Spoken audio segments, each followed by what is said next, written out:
Master minds commerce చదవాలనుకునే 10th inter విద్యార్థుల తొలి ఎంపిక.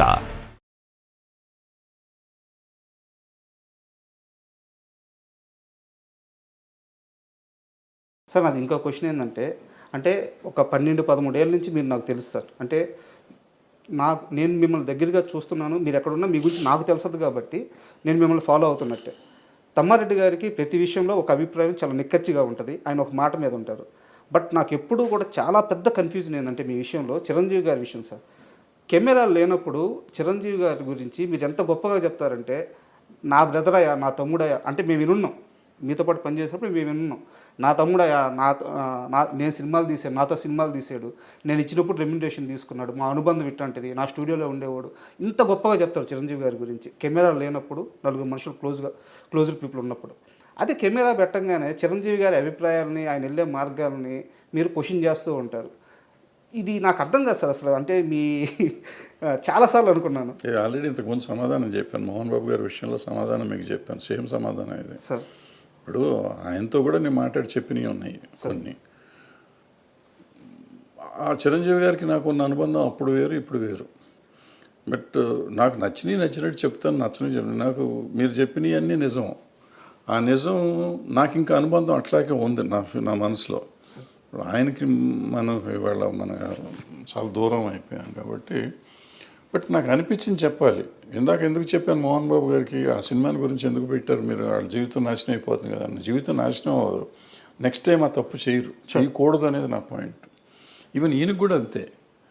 ఆయనకి ఇవాళకి నా తమ్ముడే, ఏ రోజుకి నా తమ్ముడే, నేను చచ్చేదాకా నాకు తమ్ముడే అతను. అది కాదంటల్లా. అతని వెల్ విషర్నే నేను. వాళ్ళు ఒప్పుకున్నా ఒప్పుకోకపోయినా, నమ్మినా నమ్మకపోయినా నేను వెల్ విషర్నే. వాళ్ళు బాగుండాలి అంటే ఇలాంటి తప్పులు చేయొద్దని చెప్పడం, నా ఉద్దేశంలో ఉన్న తప్పులు చేయొద్దని చెప్తాను. ఇప్పటికి చెప్తాను నేను అనిపిస్తే. ఊరికి ప్రతిదానికి వచ్చేసి పని పాట లేకుండా దాని గురించి ఇప్పుడు మంచి మాటలు చాలా చెప్తాను నేను.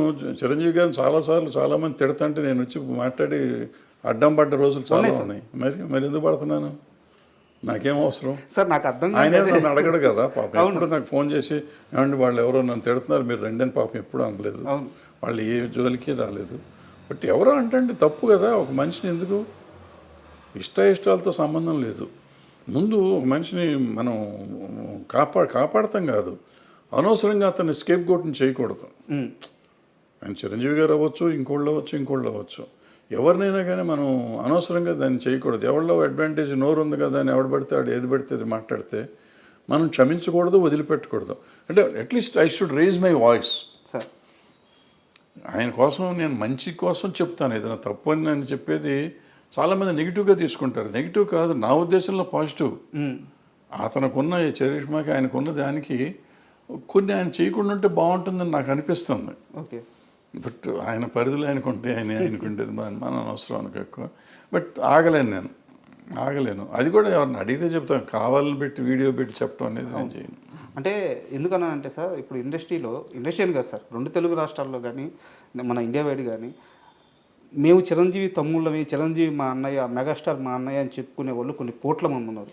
బట్ చిరంజీవి నా తమ్ముడు అని చెప్పే ఒకే ఒక్క పర్సన్ తమ్మారెడ్డి భరద్వాజ. అది మీరు ఎప్పుడు చెప్తూ వస్తున్నారు. బట్ ఏంటంటే కొన్ని సందర్భాల్లో మీరు చేసే కామెంట్స్ ఆయన మంచి కోసమే కానీ వెల్ విషర్గా కానీ చేసే కామెంట్స్ అవి రాంగ్గా పోర్ట్రేట్ అయ్యి వెళ్ళిపోయినప్పుడు కొంతమందికి రాంగ్గా అర్థమవుతుంది. అన్నీ తెలిసిన మనిషిగా నాకు ఈ వైరుధ్యం అర్థం కాలేదు, అందుకని అడిగాను. పడ్డోడు ఎప్పుడు చెడ్డోడు కదా మనకి. కానీ మీ మీద నాకు ఒక కంప్లైంట్ ఉంది సార్. ఆ కంప్లైంట్ అంటే అది నాది కరెక్టేనా, లేదు నువ్వు తప్పుగా అర్థం చేసుకున్నావు రాజా అంటారా? నేను అడుగుతాను, మీరు చెప్పండి దానికి. దాసరి నారాయణరావు గారు సార్ ఇండస్ట్రీకి పెద్ద దిక్కు.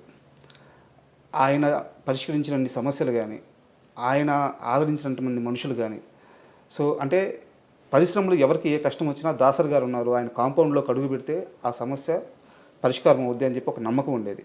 అయితే దాసరి గారి చుట్టూ కొంత వలయం ఉండేది మీలాంటి వాళ్ళు. ఆ సమస్యల్ని ఫస్ట్ విని ఫిల్టర్ చేసి దాసరి గారి దగ్గరికి తీసుకెళ్ళింది మీలాంటి వాళ్ళే, 3-4 ఉన్నారు. సో ఇక్కడ అన్ని వింగ్స్ గురించి మీకు ఒక అవగాహన ఉంది. ఈ రోజున ఇండస్ట్రీలో దాసరి గారి స్థానాన్ని ఎవరు రీప్లేస్ చేయలేరు. అది నేనే కాదు, మీరు కాదు, అందరూ చెప్తున్నమాట. ఎందుకంటే స్టార్స్ ఉన్నారు కానీ చిన్న కార్మికుల కోసం సమయాన్ని వెచ్చించలేరు వాళ్ళు అని చెప్పి ఉన్నారు. నా కంప్లైంట్ ఏంటంటే మీ విషయంలో చిరంజీవి గారితో మీకు క్లోజ్ అసోసియేషన్ ఉంది, బాలకృష్ణ గారితో క్లోజ్ అసోసియేషన్ ఉంది, మోహన్ బాబు గారితో క్లోజ్ అసోసియేషన్ ఉంది. సార్ ఇక్కడ ఇండస్ట్రీ అంటే ఏంది అనే పరిస్థితి నిజంగా సమాధానం లేదు. ఇండస్ట్రీ అంటే ఎవరంటే చెప్పే సమాధానం లేదు ఈరోజు. మీకు అన్నిటి మీద అవగాహన ఉండి వీళ్ళందరితో ఒక పరిచయం ఉండి మీరు ఎందుకు వీళ్ళ ముగ్గురులో ఎవరో ఒకరు పక్కన చేరి మనం చూసుకుందాం, నేను చూసుకుంటాను, మీ స్టార్ పవర్ అండగా ఉంటే నేను ఫీల్డ్ వర్క్లో నేను చూసుకుంటానని చెప్పేసి అన్ని విషయాల మీద అవగాహన ఉన్న మీరెందుకు కామ్ అయిపోయారు సార్? ఇది సర్వీస్ చేయటానికి ఎఫోర్డబిలిటీ ఉండాలి సార్. నేను ఇందాకే చెప్పాను, ఫస్ట్ క్వశ్చన్లోనే చెప్పాను, జీవితం నిజ జీవితం వేరు, ఈ మీరు మాట్లాడుకోవటం వేరు. సార్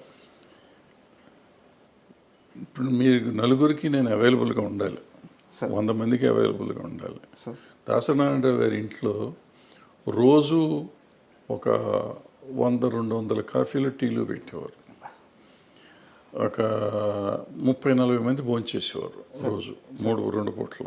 సార్ సాయంత్రం టిఫిన్లో ఒక 40-50 మంది తినేవారు. సార్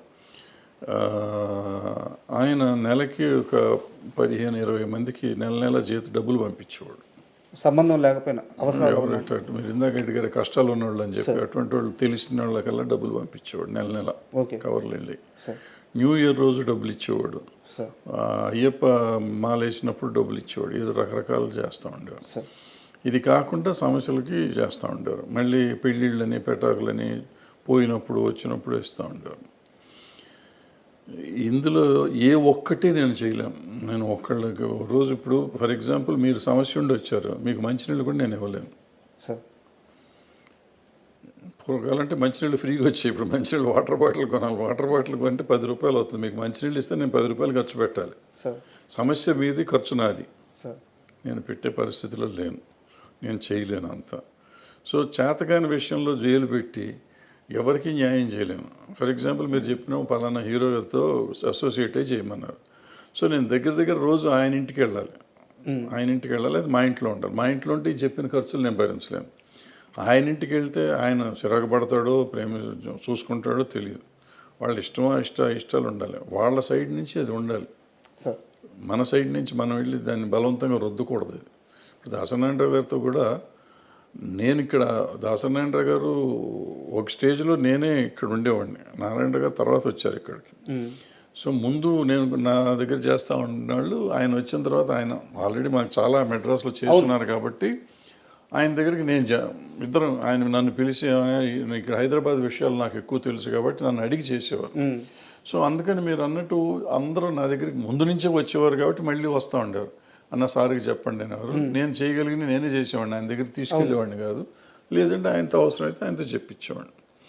సో ఇప్పుడు మీరు అడిగిన ప్రశ్నకి సమాధానం, ఇప్పుడు దాసనారాయణ గారు లేరు, ఆ ఖర్చు భరించేవాళ్ళు లేరు, అంత కాంపౌండ్ లేదు ఇక్కడ, ఎక్కడ మన దగ్గర ఇల్లు లేదు, ఈ జరగని పనులు ఇవన్నీ. మరి ఎవరు సార్ ఇండస్ట్రీ పెద్ద ఇప్పుడు? ఇంకా పెద్ద అనేది ఉద్యోగం కాదు, ఇది ప్రెసిడెంట్ ఆఫ్ ఇండియా లాగా పోస్ట్ కాదు అది. ఆయనకి తెలియకుండా ఇప్పుడు ఒక మనిషి ఒక దాసనారాయణరావు అవ్వలేడు నాకు తెలిసి. ఎవరు? ఒక దాసనారాయణరావు కానీ ఒక ఎన్టీ రామారావు కానీ అసలు ఈ ప్రపంచంలో భూప్రపంచంలో ఇంకోళ్ళు అవరు, ఇంపాసిబుల్ అది. ఎన్టీ రామారావు అన్న కొంతమంది అవ్వగలరేమో కానీ దాసనారాయణరావు ఇట్స్ ఇంపాసిబుల్ ఇక అవటం. ఓకే అది మనిషి మానవ మాత్రుడి వల్ల కాదు, అది ఒక మనిషి అన్ని పనులు చేయలేడు.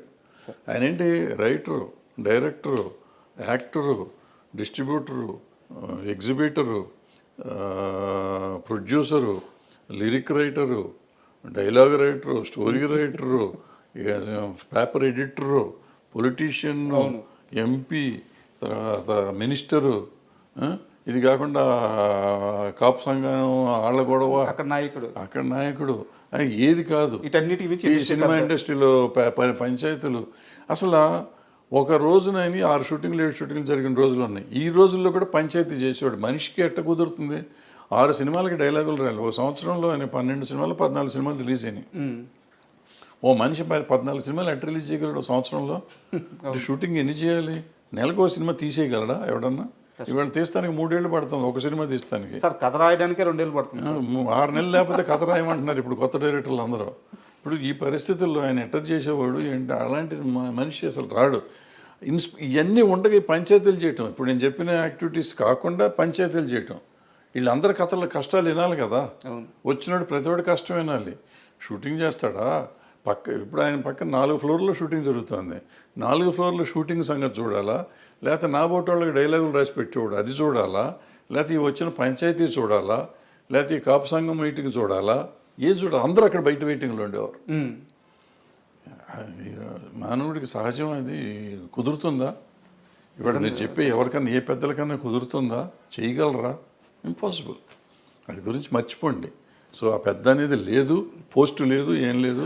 ఆయనకి ఏదో వచ్చేసింది, జరిగిపోయింది, ఇంకెప్పుడు జరగదు ప్రపంచంలో. అది ఆయన తెచ్చుకుంది కాదు, ఆయన స్వభావం వల్ల, ఆయన మంచితనం వల్ల అది వచ్చింది. స్వభావం వల్ల వచ్చింది ఆయన. ఇప్పుడు నేనే వెళ్ళాను సినిమా ప్రాబ్లం వస్తే, ఆయనకి నాకు పరిచయమే లేదు, వెళ్ళిపోయి ఏదో ఆయన చేసి పెట్టేవాడు. సో అట్లా ఎవరు మళ్ళీ